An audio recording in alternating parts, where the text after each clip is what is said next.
mucho, pero por tema tiempo vamos a tratar también de reflexionar y dar algunas pinceladas. Y es un tema tan importante como todos los que hemos visto, hermano, que es la importancia de la integridad en el ministerio. Y es algo que es relevante. Y tal vez muchos de nosotros ya, hombres y varones de años de ministerio, también es necesario que podamos reflexionar, que podamos analizarnos, ¿verdad? Y que podamos, si es necesario realizar cambios, podamos hacerlo. Y por sobre todo también es gratificante que hayan jóvenes aquí, porque están a tiempo. Si hay que enmendar en sus vidas, si hay que dominar hábitos, si hay que realizar cambios en cuanto a carácter, en cuanto a forma y sistema de vida, están en el tiempo preciso para poder hacerlo. Espero al terminar, hermano, esta exposición, que podamos examinarnos y que podamos orar si es necesario para poder pedir perdón a Dios, porque muchas veces no hemos sido íntegros en el ministerio. Y si yo le preguntara a alguno de ustedes que tal vez llevan años o que han estado en otras iglesias, lo más probable es que hayan comentarios que tal vez no hablan de un siervo o un ministro al cual usted ha conocido que sea íntegro, porque ha cometido uno u otro error. Y por eso es importante que nosotros desde ya nos vayamos formando como jóvenes, hermanos, vayamos caminando en una vida íntegra con Dios. Es posible con el Señor cada día tratar, hermano, de ser mejor, que es parte de lo que es el proceso de la santificación. La santificación es una etapa y es algo progresivo, no es algo que usted viene y el pastor le ora y usted ya cambió y usted dominó todos sus hábitos, sino que usted lo va haciendo de manera paulatina. Amén. Amén. Así que quiero hablar esta tarde un poquito de la importancia de la integridad en el ministerio. Ya que estamos aquí, ¿verdad? Cada uno de nosotros, quienes somos ministros hoy y quienes van a ser el día de mañana, esperamos que haya una buena base para nosotros. Cuenta la historia de un joven que llamó desde un teléfono público a una empresa, preguntando si necesitaban a un empleado responsable, cumplidor, un obrero honesto y trabajador. Y le contestaron que no. Le dijeron, ya tenemos uno. Entonces se fue sonriendo y silbaba por el camino hasta su vehículo. Y un hombre que escuchó la conversación se sorprendió y le dijo, oye, disculpa, mira, no pude evitar escuchar tu conversación y no pude evitar escuchar que te negaron el empleo, pero aún así tú te vas contento. Y él le dice, yo estoy contento, Señor, porque yo soy ese empleado honesto, capaz y trabajador que ellos acaban de contratar. Bendito Dios. Si usted le preguntara, o si nosotros le preguntáramos a su supervisor o a su jefe, ¿cuál es la condición suya como trabajador? ¿Qué diría él de usted? O si nosotros le preguntáramos a su pastor, ¿cuál es la condición suya como cristiano, como líder, como diácono, como anciano? ¿Qué piensa usted que diría su pastor? Vamos a definir un poco lo que es la integridad. ¿Y cómo es una persona íntegra? La integridad es la calidad de una persona que posee entereza, una persona que tiene probidad. O sea que por donde usted lo mire y por donde usted lo ponga a prueba, no va a encontrar falla ni va a encontrar falencias en él. La palabra a eso le llama una persona sobria, una persona que no es de doble ánimo. Porque dice la Biblia que el hombre de doble ánimo es inconstante en todos sus caminos. Él hoy día está con usted y mañana no está con usted. Él hoy día le está prometiendo amistad y mañana le está negando a lo mejor que lo conoce. Entonces, una persona íntegra es una persona que tiene entereza. Es el estado de estar completo, no dividido. Lo que de alguna manera también la mañana se nos enseñaba, ¿verdad? Cuando hay una persona, cuando hay alguien que está lleno del Espíritu Santo, está completo, no vacila. Es alguien que es de absoluta confianza. Una persona íntegra es cuando coinciden sus palabras y sus obras. Yo creo que es allí donde está una de las mayores falencias de la iglesia. Una de las mayores falencias del pueblo cristiano, hermano. Decía aquel que fue maestro de Hitler, Nietzsche: ustedes hablan de un Dios especial, pero para yo creer en ese Dios que ustedes hablan, yo debo verlos a ustedes más santos. Porque muchas veces nosotros como cristianos, muchas veces como iglesia, nosotros caímos en el fariseísmo. Y de alguna manera el Señor le decía al pueblo y le aconsejaba, le decía: ustedes hagan todo lo que escuchan que ellos le enseñen, pero ustedes no hagan lo que ellos hacen. ¿Me entienden? Amén. Le decía: todo lo que ellos manden y digan de la ley y de la palabra, ustedes háganlo, pero no hagan lo que ellos hacen. O sea, no imiten sus obras. Cuando hablamos, hermano, de una persona íntegra, estamos hablando que coinciden sus palabras y sus obras. Porque a veces dentro de la iglesia, a veces dentro del ministerio se habla mucho y se hace muy poco. Se aconseja mucho, se enseña mucho y a veces es muy poco y muy bajo el porcentaje de lo que nosotros vivimos, de lo mismo que nosotros estamos enseñando. Lo decía la enseñanza en la mañana también, hermano, que de alguna manera nos confronta a eso, a tratar de tener vidas de acuerdo a lo que nosotros somos y a lo que enseñamos. No una persona dividida. Una persona íntegra es cuando sus palabras y sus obras coinciden. La integridad es lo que somos y esto determina lo que hacemos. Lo que nosotros somos va a determinar lo que hacemos. ¿Qué es lo que nosotros somos? Nosotros profesamos ser cristianos, profesamos ser discípulos de Cristo, de tal manera que nosotros no podemos demostrar algo que sea distinto a eso. La sociedad espera ver a Jesús en la iglesia. La gente espera ver a Jesús en la iglesia y eso es algo que hoy no está ocurriendo, hermano. La integridad da origen a las reglas básicas para resolver entre lo que queremos y lo que debemos hacer. Una persona íntegra va a luchar, una persona íntegra se va a regir por la palabra de Dios para poder resolver los asuntos que él quiere realizar. O sea, va a considerar a Dios en todos sus caminos, no solamente en la vida religiosa. Porque hay mucha gente que a Dios lo considera solo en su vida religiosa, pero no en su vida diaria. Entonces no podemos dividir eso porque en realidad nosotros debemos atender y debemos permanecer, como decía la enseñanza, con el Señor en todo tiempo, las 24 horas del día. Dios no se aleja de usted en los momentos de las decisiones. Dios no se aleja de usted en los momentos en que usted está pasando la prueba o la dificultad. Así que la integridad nos enseña las reglas básicas para resolver lo que queremos y lo que debemos hacer. Hay pasajes en la Biblia, por ejemplo, que hablan de integridad. Hay hombres como los patriarcas de los cuales el Señor habla de la integridad. Vamos a ir con nuestra Biblia, usted me va a apoyar ahí, por favor. Génesis capítulo 20, verso 6. Josué, vamos a ver a Génesis 26. ¿Qué más tiene Biblia? Claudio, Josué 24, 14.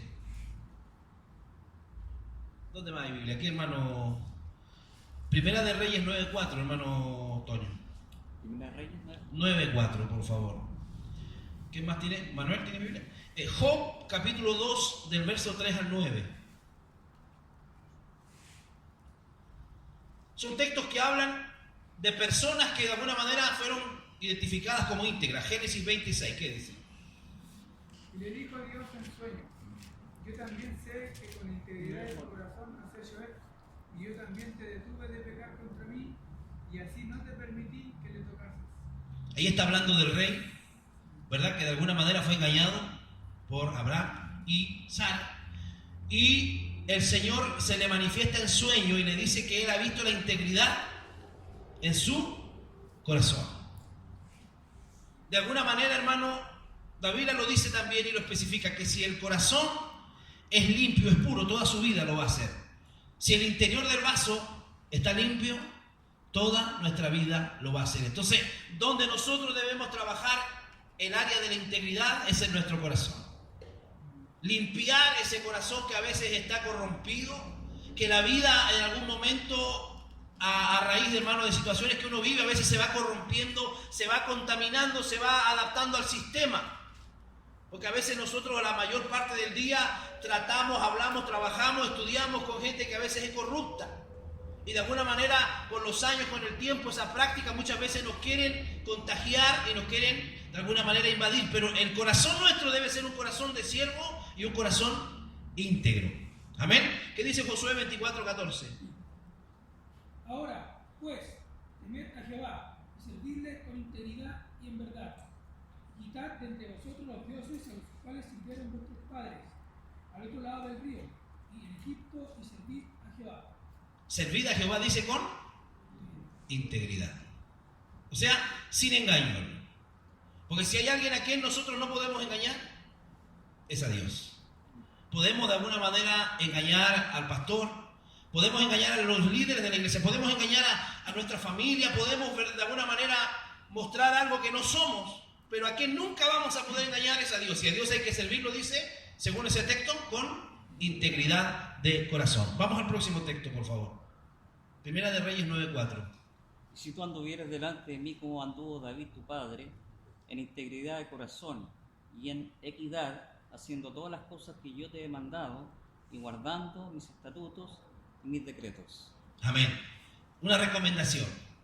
Para poder tener la bendición, para poder tener la gloria que logró tener David, le recomendaba ahí a esa persona, a su hijo, que debía andar en integridad como anduvo David, su padre. Nosotros tenemos ejemplos, hermanos, en la palabra, y debemos tener ejemplos y modelos también en la iglesia. Y es real y es verdad que nosotros no podemos terminar nuestros días tal vez sin antes poder decir, como dijo Pablo, imítenme a mí. Porque dijo él, yo imito a Cristo. Alguna gente dice, bueno, hay que ser arrogante para decir eso. No, hermano, hay que ser íntegro. Para poder decirle a la gente abiertamente, imítenme a mí. Dijo Pablo, así como yo imito a Cristo. Hay iglesias, hermanos, donde el predicador dice, no me miren a mí, dice, miren al Señor que le va a hablar. Con eso ya está diciendo que el tipo, a lo mejor lo que le va a predicar no lo vive. Con eso ya le está diciendo, mire, no me mire a mí porque yo soy un pecador empedernido si no escucha al Señor. No, hermano, el predicador debe ser una persona íntegra. Amén.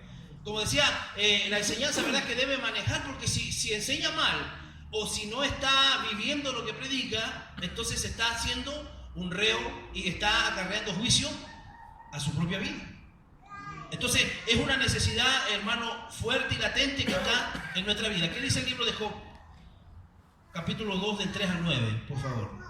Y Jehová dijo a Satanás, ¿no has considerado a mi siervo Job, que no hay otro como él en la tierra, varón perfecto, recto, temeroso de Dios, apartado del mal, y que todavía retiene su integridad, aun cuando tú me incitaste contra él, para que lo arruinaras sin causa?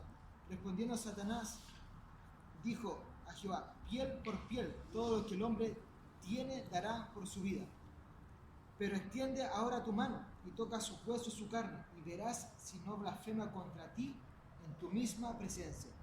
Y Jehová dijo a Satanás, he aquí, él está en tu mano, mas guarda su vida. Entonces salió Satanás de la presencia de Jehová y hirió a Job con una sarna maligna, desde la planta del pie hasta la coronilla de la cabeza. Y tomaba Job un tiesto para rascarse con él, y estaba sentado en medio de ceniza. Entonces le dijo su mujer, ¿aún retienes tu integridad? Maldice a Dios y muere. Ahí está, ¿ves? ¿Se da cuenta de lo que hablábamos también en la mañana? Que aún todas las calamidades y aún en todo lo difícil que estaba viviendo Job, no fue algo fácil que le ocurrió a él, hermano. No fue algo que una pruebita así, él perdió todo lo que tenía. Y como si fuera poco, aún dice que Dios le permitió que una sarna le afectara y le atacara, pero dice que aún así él no perdió su integridad. No cambió su pensamiento, no cambió su percepción de Dios, sino que aún él así seguía esperando en Dios. Él decía, yo sé que mi Redentor vive y que un día, decía él, levantará del polvo. Una persona íntegra, un siervo íntegro, un cristiano íntegro, es alguien completo, es alguien honrado. El diccionario Vine dice libre de mancha moral o de incorrupción. Una persona que es libre, hermano, para poder predicar, para poder enseñar la palabra del Señor. Que no solamente domina lo que habla, lo que enseña, sino que hay un respaldo moral en él, en su propia vida. Él tiene la autoridad para poder hablar y para poder enseñar la palabra del Señor. Soy quien soy, no importa dónde estoy o con quién estoy. Eso es una persona íntegra. Ser la persona normal y auténtica, no importa dónde esté, no importa con quién esté. Eso es una lucha de frente contra la religiosidad. Porque hay gente que a veces tiene una careta de religioso y que usted lo ve de una forma en la iglesia, pero como decía delante alguien, afuera a lo mejor usted se va a sorprender al poder conocerlo y al poder ver que realmente no es esa persona. Vamos a ver qué dice la palabra del Señor, Efesios 6:24, por favor. Soy quien soy, no importa dónde estoy o con quién yo estoy. Lo dijimos antes, no divide su lealtad, o sea, es una persona que no va a estar vacilando. No finge ser de otra manera. ¿Qué dice Efesios 6:24? La gracia sea con todos los que aman a nuestro Señor, Cristo, por amor inalterable. Amén. Que el amor, dice, sea inalterable, la gracia sea con todos aquellos, o sea, que son inalterables. Una persona de alguna manera que tiene esta característica es una persona inalterable. No divide su lealtad, no finge ser de otra manera, porque de lo contrario sería un hipócrita. Y usted sabe lo que es un hipócrita, ¿verdad? Según el tiempo y las costumbres, hermano, aquella persona que usaba una careta para entretener a la gente, una especie de máscara que usaban los actores para presentarse en el teatro, y se pintaban y se caracterizaban y disimulaban bien, y si cualquiera que lo viera no conocería quién está realmente bajo esa máscara o bajo esa careta. Eso es lo que significa la palabra hipócrita, que tiene una careta, que lleva una careta que realmente muchas veces no lo es. Entonces, lo contrario de ser una persona íntegra es ser una persona hipócrita. Y yo creo que de ese tipo de personas, ¿verdad?, hay muchos en la iglesia. Hay muchos en la iglesia que con el tiempo usted se va a terminar sorprendiendo al darse cuenta que la persona o el líder o el siervo no era realmente lo que nosotros pensábamos que era, o la imagen que nosotros teníamos de él. Se identifica porque tiene una sola manera de pensar, no tiene nada que esconder ni nada que temer. Sus vidas son libros abiertos. Vamos a 2 de Samuel 22:26. Josué. 2 de Reyes 20:3. Claudio. Hermano Otoño. 2 de Crónicas 19:9, por favor. 2 de Samuel 22:26. Y otro vaya a Job 9:21. Amén. 2 de Samuel 22:26. Lea. Con el misericordioso te mostrarás misericordioso y recto con el hombre íntegro. Con el misericordioso, dice, te mostrarás misericordioso. ¿Y recto con quién? Con el hombre íntegro. Entonces usted podrá decir, bueno, ¿qué importancia tiene eso? Tiene mucha importancia, ¿no? Porque si estamos de alguna manera comenzando en el ministerio, o si muchos de los que aquí están pensando un día estar en el ministerio, es bueno que vayan pensando y vayan decidiendo ya ser personas íntegras, guardarse para el servicio del Señor, apartarse, como dice la palabra del Señor, que nosotros hemos sido llamados para ser un grupo de gente especial, un linaje escogido, un real sacerdocio, una nación santa, un pueblo adquirido por Dios. Para anunciar las virtudes del Señor es necesario que nosotros podamos tomar la decisión de apartarnos, como lo hicieron hombres en el Antiguo Testamento, como lo hizo Daniel, como lo hizo Sadrach, Mesach y Abednego, que decidieron, hermanos, ellos de alguna manera negarse los deleites, negarse los alimentos y los placeres del palacio para solamente alimentarse de legumbres y buscar al Señor. Amén. Sí, gloria. La Biblia dice que cuando llegó el tiempo en que tenían que ser probados, fueron hallados 10 veces mejores. Amén. Bendito ¿Por Dios. qué? Como resultado de ellos haberse abstenido y como resultado de no querer contaminarse para poder mantenerse íntegros. ¿Qué dice el próximo lectura? 2 de Reyes 20:3. Te ruego, oh Jehová, te ruego que hagas memoria de que he andado delante de ti en verdad y con íntegro corazón, y que he hecho las cosas que te agradan. Y lloró Ezequías con gran lloro. Está hablando de la historia del rey Ezequías, cuando él sabe que va a la muerte y comienza a pedir misericordia a Dios y le comienza de alguna manera hacer un reclamo a Dios y le dice, acuérdate que yo he andado delante tuyo, dice, con un corazón íntegro. La persona íntegra es una persona que no va a tener problema en acudir a Dios cuando necesite ayuda, porque sabe que su vida es un libro abierto, o sea que no le puede ocultar nada a Dios, que no puede chantajear a Dios, que no puede de alguna manera transar con Dios, sino que va a ir a pedir ayuda y Dios le va a escuchar, porque es una persona íntegra delante del Señor. Vamos al próximo, por favor. Primera Crónica. Segunda de Crónicas 19:9.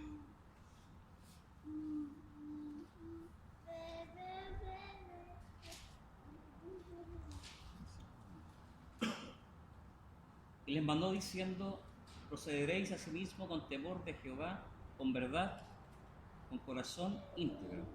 Amén. Ahí está hablando también de un líder, autoridad, y cómo le aconsejaba a Dios que debía proceder, con un corazón íntegro. Lo decía la enseñanza, ¿verdad? Muchas veces nosotros a veces perdemos, el cristiano, quien sea, pierde a veces los cabales, los estribos, pero nosotros no podemos actuar de la manera como actúa el común de la gente, sino que tenemos que actuar ¿cómo? Con integridad. Con integridad, que debe ser parte, hermano, de nuestra práctica diaria en nuestra vida. El otro versículo que decía, Job 9:21, por favor. Si fueses íntegro, no haría caso de mí mismo, despreciaría mi vida. Amén. Hablando también, ¿verdad? Aún en los momentos difíciles que estaba viviendo Job, de su integridad. Esto nos llama a la reflexión de que debemos ser santos en todas las áreas de nuestra vida. Lo leímos en el estudio anterior, ahí en Tesalonicenses, donde dice que Dios quiere que el cristiano sea santo, irreprensible, dice. Espíritu, alma y cuerpo sean guardados irreprensibles, dice, hasta la venida de nuestro Señor. Entonces, no es un tema solamente de que Dios quiere mi alma, mi espíritu, y yo con mi cuerpo puedo hacer y deshacer lo que yo quiera. No es así, sino que el cristiano es un complemento, espíritu, alma y cuerpo. Y ello debe ser todo guardado irreprensible para la venida del Señor. Nos llama a reflexionar que debemos ser santos en todas las áreas de nuestra vida para ser íntegros. La medida de tu integridad es la medida de tu santidad. De acuerdo a la santidad que nosotros practicamos y tenemos, es la integridad que nosotros vamos a poseer. No vamos a ser más íntegros de lo que realmente somos santos delante del Señor. La integridad y la santidad van a ir siempre de la mano. En la medida que yo me aparto, me consagro al servicio del Señor y soy íntegro, ese nivel de santidad va a haber en mi vida. Cuanto más santo, usted va a ser más íntegro. Y eso lo vamos a lograr acercándonos al Señor. Porque la Biblia dice, usted después dice, me serán santos porque yo soy santo. Entonces, si nosotros como cristianos acercamos al Señor, nos acercamos a través de la lectura de la palabra, nos acercamos a través de la oración, lo que vamos a tener como resultado es que vamos a estar tan cerca del Señor que esa santidad que Él tiene va a tener que reflejarse en nosotros. Y en la medida que usted es santo, usted va a ser íntegro. Entonces, ¿qué pasa, pastor, cuando la gente no es íntegra? Es porque no está cerca de Dios. No tiene temor a pecar, no tiene temor a fallarle, no tiene temor a decepcionar a Dios. Hacen lo que se le viene a la cabeza porque no hay temor y no hay santidad en su vida. La integridad es el resultado de la santidad. Si no eres íntegro, entonces eres hipócrita. Hay formas de lograr la integridad. Solo llegarás a ser lo que te estás esforzando por ser ahora. Porque la integridad es el resultado de la autodisciplina. No es algo que alguien va a venir a usted y va a orar y usted va a ser íntegro. No, es una disciplina diaria. Es una autodisciplina, es una decisión. Hoy mismo aquí, antes de terminar este seminario, decirle, Señor, ayúdame para ser íntegro en todas las áreas de mi vida. Y cuando yo me enfrente mañana a la tentación, cuando yo me enfrente al cohecho, cuando yo me enfrente, ¿verdad?, a todo lo que es turbio, a todo lo truculento, entonces yo voy a tener que decir no, porque yo estoy tratando de ser una persona íntegra. La integridad es el resultado de la autodisciplina, confianza interna y una decisión de actuar con una honestidad inexorable. O sea, una cosa inflexible, no puedo transar lo de Dios. Cualquier otra cosa yo la puedo transar, pero lo que es de Dios no lo puedo transar. Su enseñanza, el tiempo que le corresponde al Señor. el tiempo de adoración, lo que le estamos ofrendando. No podemos transar en eso, hermano. En todas las situaciones de la vida, aunque no puedas retroceder y tener un flamante principio, cualquiera puede comenzar a partir de ahora y tener un nuevo fin. A lo mejor usted me dirá, pastor, yo ya estoy viejo y he cometido muchos errores. A lo mejor usted me dirá, yo le he fallado a Dios muchas veces, pastor, y es difícil para mí a veces esto. Bueno, no es tarde, hermano. No es tarde, no está todo perdido. Desde hoy usted puede comenzar a practicar la integridad y a tratar de autodisciplinar su vida. Aleluya. En la santidad, en el temor del Señor. Sí, Señor. La autodisciplina es el deseo de subordinar los intereses personales y egoístas a los intereses eternos de Dios. Los pensamientos míos no son los pensamientos de Dios. Mis caminos no son los caminos que Dios tiene para mí. Entonces, ¿qué es lo que tengo que hacer yo? Tengo que sobreponer y renunciar a mis intereses egoístas. Saber, ¿verdad?, que no basta solo con decir que Jesús es el Señor de mi vida, sino que eso se debe reflejar. No basta solo con cantar, no basta solo con decir que Jesús es Señor, sino que cuando la palabra Señor significa dueño, amo, soberano. Y yo estoy diciendo, bueno, Jesús es soberano, pero yo hago lo que yo quiero. Yo estoy diciendo, Jesús es mi dueño, pero yo hago, no renuncio, hermano, a las cosas que realmente a veces son personales o intereses personales. Es un error creer que podemos progresar en la integridad con solo buenas intenciones y con solo sentimientos de entusiasmo. El Señor solo puede obrar efectivamente a través de vidas que están sometidas a su disciplina, a Él mismo. Vamos a 1 Corintios 9, 25 al 27. 1 Corintios 9, del 25 al 27. ¿A cuántos aquí les gustaría tener y que cada uno de ustedes pueda ser día de mañana un ministro íntegro? Levánteme la mano, a ver. ¿A cuántos les gustaría? A veces estamos cansados, hermano, de la crítica que se recibe de la iglesia, de la forma en que la sociedad y el mundo critican a la iglesia. Pero cuando usted se pone a escuchar, se da cuenta de que mucho de lo que ellos dicen tienen mucha razón. Porque hay personas que no son íntegras, porque hay líderes que no son íntegros, porque hay hermanos que van a la iglesia y que no viven en integridad. 1 Corintios 9, 25 al 27, por favor. Claudio, si lo tiene. Todo aquel que lucha, de todos se abstiene. Ellos, a la verdad, para recibir una corona corruptible, pero nosotros una incorruptible. Así que yo de esta manera corro, no como a la aventura. De esta manera peleo, no como quien golpea el aire, sino que golpeo mi cuerpo y lo pongo en servidumbre. No sea que habiendo sido heraldo para otros, yo mismo venga a ser eliminado. Lo habíamos hablado antes, ¿verdad? Está clarito, eso está clarito. No sea que yo tratando, ¿verdad?, de ser ejemplo, guiar a otros al evangelio, enseñarles a otros cómo caminar, dice, yo mismo vaya a ser descalificado. O sea, mi propio testimonio, mi vida vaya a ser burla el día de mañana. Una vida equilibrada no radica en programas, actividades ni un torbellino de esfuerzos de autoayuda, sino en una relación adecuada y fundamental con el Señor. Lucas 10, 38 al 42.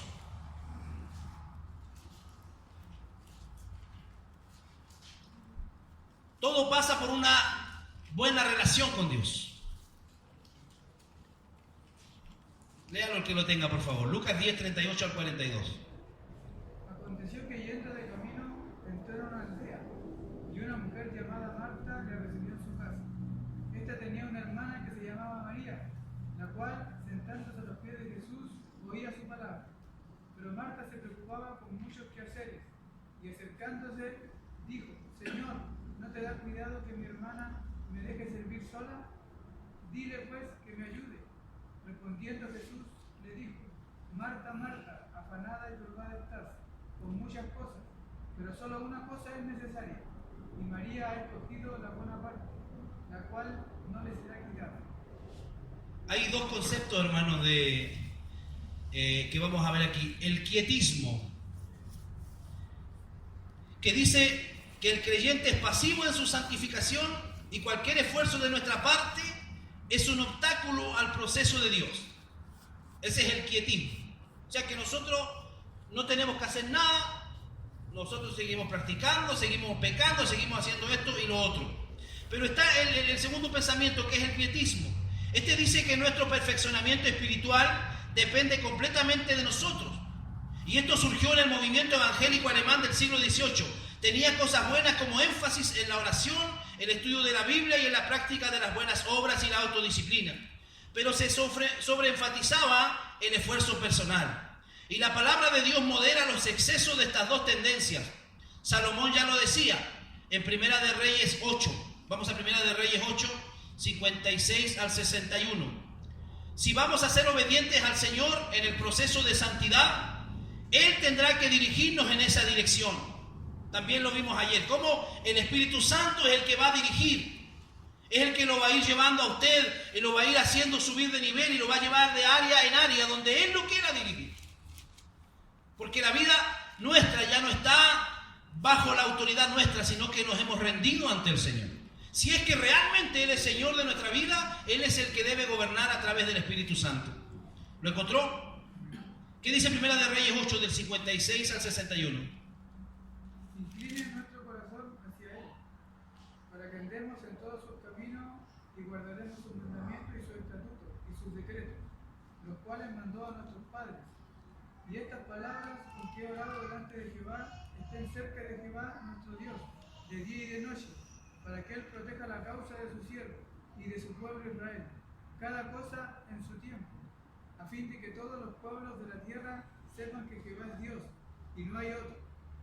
Sea pues perfecto vuestro corazón para con Jehová nuestro Dios, andando en sus estatutos y guardando sus mandamientos como Él el día de hoy. Amén.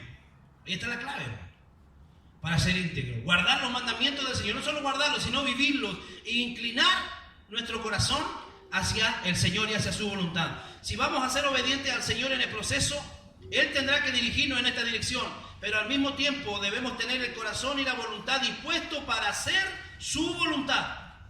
Y esto nos demanda un esfuerzo constante en las siguientes áreas: en la separación del mundo. Segunda de Corintios 6:14, separación del mundo. Es imposible que usted sea íntegro si usted no logra realizar una separación de las prácticas que a diario se viven en el mundo. Hay una palabra, un texto claro ahí que dice: conviértanse ellos a ti y no te conviertas tú a ellos. Segunda de Corintios 6:14, ¿qué dice? No os unáis en yugo desigual con los incrédulos. No os unáis, ¿se da cuenta? En yugo desigual Con los incrédulos. con los incrédulos, sí.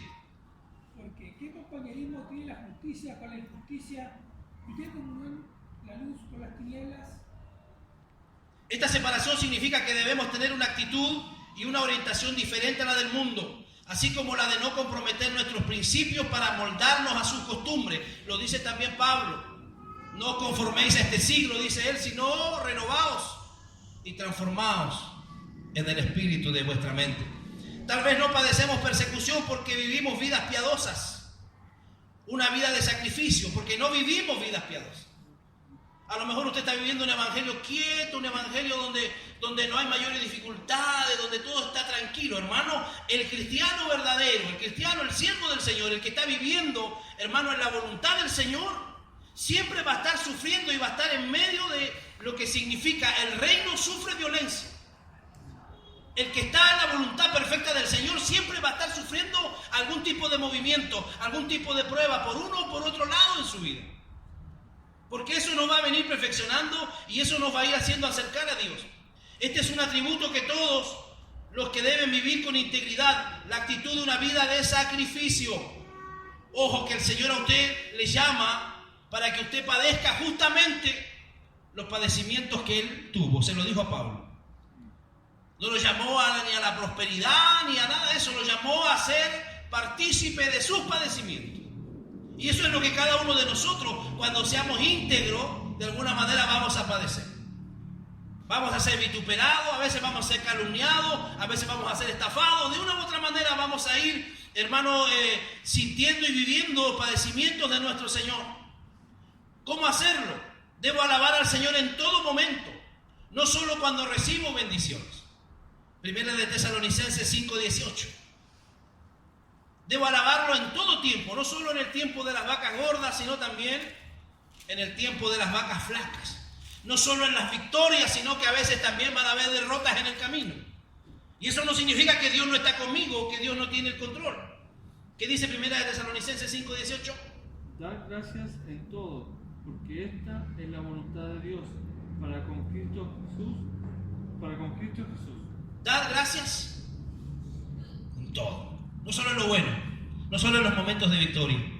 Debe haber un servicio práctico y buenas obras para el prójimo, una actitud sumisa a los líderes espirituales.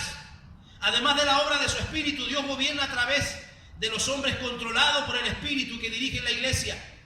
Dios diseñó a su iglesia de tal modo que los hombres calificados y divinamente señalados la presidan y con la ayuda de Dios determinen la dirección que ella debe tomar, que enseñen la palabra y ofrezcan guía y orientación al pueblo. Debemos como cristianos reconocerlos a los que nos enseñan y tenerlos en mucha estima. Eso lo dice 1 Tesalonicenses 5, 2 y 13. Nuestra sumisión y obediencia a los líderes espirituales equivale a la sumisión y obediencia a Cristo. Los líderes no son infalibles y debemos estar atentos para evitar cualquier problema posterior y aún mayor. Y la palabra nos da la forma de actuar en los casos en que el líder muchas veces se equivoque. ¿Qué dice 1 de Timoteo 5, 19 y 20? Eso lo ha enseñado muchas veces nuestro obispo aquí. Que antes dice un anciano, no admitas acusación, sino dice con 2 o 3 testigos. Porque ¿qué pasa, hermano? Porque a veces se da que cualquiera levanta calumnia, cualquiera hace un comentario, cualquiera dice esto o lo otro, y ensucia la honra de un ministro, o ensucia la honra de un líder en la iglesia. Pero una vez que se comprueba que eso no fue así, ¿quién se encarga de agarrar el micrófono y decir, oiga, esto no era así? Nadie. La honra del ministro, la honra del líder quedó sucia. Ensuciaron su nombre, lo criticaron, hablaron mal de él y después nadie dice estábamos equivocados, sino que la duda queda en el corazón de la gente. Por eso este paso es muy importante, hermano. Los líderes, ustedes que serán el día de mañana futuros líderes, no se sientan infalibles. Van a haber errores, van a haber equivocaciones, van a haber momentos de fracasos en su vida. Pero la palabra del Señor nos enseña claramente cómo nosotros debemos actuar. Estar en desacuerdo muchas veces con un líder no es falta de integridad. Las consecuencias son peores si no se enfrenta muchas veces esto, cuando habla de la autoridad y la disciplina en la iglesia. Es verdad que el Señor perdona, es verdad que el Señor restaura, pero la disciplina y las consecuencias vienen de la mano. No podemos quedar nosotros como iglesia sin ser disciplinadas por el Señor, porque eso también habla de la integridad del líder. Las consecuencias le van a acompañar a usted. Debemos someternos con todo respeto y hablar de temer a Dios y no al hombre. Lo hablaba nuestro pastor José delante, ¿verdad? Cómo de alguna manera la historia de la iglesia se trataba de infligir temor a través de la figura del Papa, que era infalible, que era el vicario. Esa palabra vicario significa representante. Ellos afirman que esa persona es el representante de Dios aquí en la tierra. Entonces, nosotros de alguna manera debemos someternos con respeto a nuestra autoridad y temer a Dios. Súplica por los demás. Siempre estemos orando para que Dios nos ayude a los líderes a ser íntegros. Porque si hay algo y hay alguien donde el enemigo va a querer atacar, va a ser siempre el liderazgo de la iglesia. Porque la Biblia dice, nos enseña que si él logra herir al pastor, las ovejas van a ser dispersas. Que Dios nos ayude, nosotros como iglesia, hermano. Tenemos la obligación de orar por nuestros líderes. Hebreos 13:10. Todo servidor tiene debilidades y limitaciones. Y si no oramos fielmente por ellos, no serán efectivos en el trabajo que deben realizar. Los líderes siempre enfrentan oposición y tentación espiritual más intensa que el creyente común. El diablo sabe que si logra que los líderes claudiquen o que se desanimen, dañará la causa de Cristo y el avance de la obra del Señor. El diablo sabe que lo único que él puede hacer es detener el avance.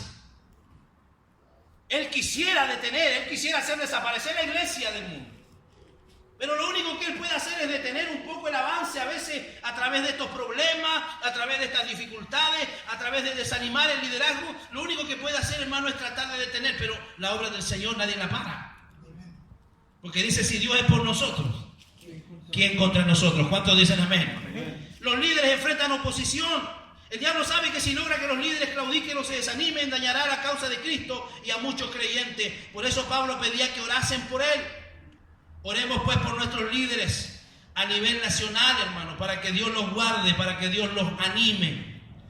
Los líderes espirituales auténticos, aquellos a quienes Dios ha responsabilizado de nosotros, a quienes verdaderamente les importa el bienestar de la iglesia, necesitan y merecen nuestras oraciones. No podemos negar que la senda que conduce a la santidad personal exige un esfuerzo disciplinado, que muchas veces es difícil. Pero en todo momento tenemos la fuerza espiritual de Dios y los recursos que su palabra nos da para recorrer con confianza en el camino que Dios nos ha dado. Debemos seguir la guía del Espíritu Santo y valernos de sus recursos para tener la disposición y el poder para resistir el mal. Usted y yo, con la autoridad y con la sabiduría que tenemos, no podemos hacer frente al diablo. Pero en el nombre de Jesús, la cosa cambia. En el nombre de Jesús la cosa cambia, porque Él es más poderoso que el que está en el mundo. La médula del cristianismo es nuestra relación con Cristo. Nuestra salvación comienza con Él y nuestra santificación progresa con Él. Nuestra glorificación termina con Él. Pablo lo entendió así y lo dijo en Filipenses 3:8. Y también en Efesios habló y dijo que tenemos que despojarnos del viejo hombre. Ese es uno de los mayores problemas que acarreamos hoy en la iglesia y a veces se manifiesta también en el liderazgo. Que a veces también, hermano, no pueden haber líderes que Dios necesita de tal o cual forma porque no se ha renunciado al viejo hombre. Y debemos vestirnos del nuevo hombre según Dios. Debemos tomar la decisión de actuar con honestidad en todas las áreas de nuestra vida. Cuando su conducta es consistente con quien usted pretende ser, cuando sus obras están de acuerdo a sus palabras, usted es una persona íntegra. Cuando las obras que usted realiza están de acuerdo a lo que usted enseña, usted será una persona íntegra. ¿En qué áreas, pastor? En todas las áreas de su vida. En las áreas sexuales de su vida, usted debe ser íntegro. Efesios 5:3 lo dice. En la dignidad del matrimonio, debemos honrar el matrimonio. Cuando el marido cumple sus deberes como la cabeza del hogar, va a haber bendición y va a ser un hombre íntegro. Cuando el marido cumple sus deberes como cabeza y la esposa se somete al marido, nos regimos por el amor y el respeto mutuo. Nos concentramos más en lo que puede dar que en lo que a veces se puede obtener. Cuando yo estoy en el matrimonio, yo debo de estar preocupado, yo debo estar pendiente de lo que yo puedo dar más que de lo que a mí me pueden dar. Eso habla de un hombre, de un esposo íntegro. Porque de lo contrario, nosotros estaríamos pensando y estaríamos tratando solamente de recibir y seríamos egoístas. Jesús nos dio claro ejemplo, dice que Él se entregó a sí mismo por la iglesia. De tal manera dice que el hombre debe amar a su mujer así como Cristo amó a la iglesia. ¿Cuántos dicen amén? Amén. En el área económica, estar satisfecho con lo que tenemos. Hebreos 13:5. Porque la avaricia, el anhelo de adquirir cosas, es una actitud de alguna manera de un incrédulo, un inconverso. Hoy día muchas de nuestras iglesias, muchos de nuestros hermanos están cayendo, hermano, en el materialismo. Y están vendiendo todo, a veces renunciando hasta su fe, por obtener algo, una comodidad, un bienestar, o por tener algo mejor que el vecino, que el amigo, que el compadre, y eso los está alejando cada día más del Señor. Por eso el apóstol Pablo nos enseña y nos dice que debemos estar contentos con lo que tenemos. ¿Cuántos están contentos con lo que tienen aquí? Levante su mano, a ver. Contentos con lo que tenemos, hermano. Disfrute, viva y disfrute lo que tiene, no sufra por lo que no tiene. ¿Me escuchó? Amén. Amén. Disfrute la familia que tiene. Disfrute las comodidades, disfrute lo que Dios le ha dado, porque sé que ninguno de ustedes duerme en la playa ni en una carpa, ¿verdad? Todos tienen un hogar, tienen una cama, tienen un techo. Entonces esté agradecido con lo que Dios le ha dado y sirva al Señor con integridad en su corazón. Darnos cuenta de la bondad de Dios y creer que Él nos cuida. Captar la verdad de que Dios es omnisciente y conoce nuestras necesidades. Pensemos en lo que merecemos. A veces tenemos una idea muy inflada y vanidosa de lo que deseamos o necesitamos, pero